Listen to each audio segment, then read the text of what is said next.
You ever heard someone say to you, "Stop and think"?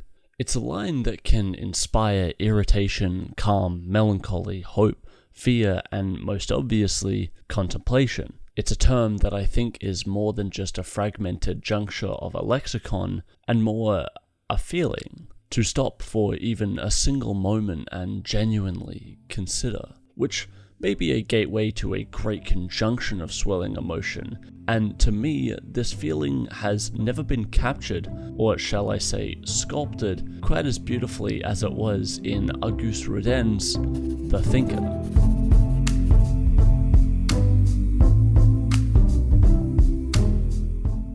I'm sure most of you will recognize this piece. It is, after all, held in the gardens of Musée Rodin in Paris. It's been parodied everywhere in pop culture. We all know it, but have we ever, and forgive me for this, but ever actually thought about it?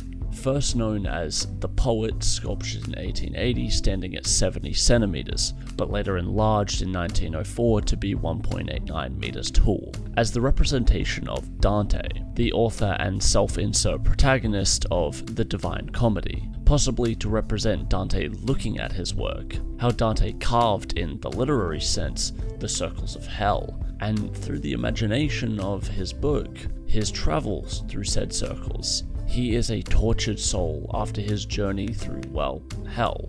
His body is quite muscular, and both literally and figuratively carved in stone, and yet he contemplates. Although his soul is damned, that could not adhere his ability to think, a powerful message of rising above the pain and agony through your creativity and intellect. This interpretation, although powerful, is mostly a reflection of others' work. This interpretation would be the equivalent of fan art or a video essay. No, I think why The Thinker is important today has more to do with what it means for us. I stared at this statue for a long time with the intent to find out what this man could have been, well, thinking. Was he a general considering his army's next move? Was he a father considering the duty to his family? Was he an artist conjuring up his next piece? He's not laid on a chair, seemingly not in a relaxed position. His feet tightly grip the stone beneath him. Was he stressed? Possibly, but his arms and hands lay relaxed on his knee, with his left hand freely hanging, with his other supporting his head. To myself, it seems that the thinker is not a man caring of his surroundings. It matters not what was exactly in his head. What's important is the act itself. He is a man, eyes closed, body unfocused, only being used to support himself. He is a man deep in thought. Let us consider again the body of the thinker. The body may be the aftermath of a man's journey through hell, but I think it says more about the capacity of action. The man depicted in the thinker is capable of action. His body speaks volumes, yet he contemplates, theorizes, creates. The thinker, it seems, is aware that the body and mind alone are, yes, helpful tools, but the capacity of action is not nearly as powerful as both the ability and contemplation of action. The capacity of action is not nearly as powerful as both the ability and contemplation of action.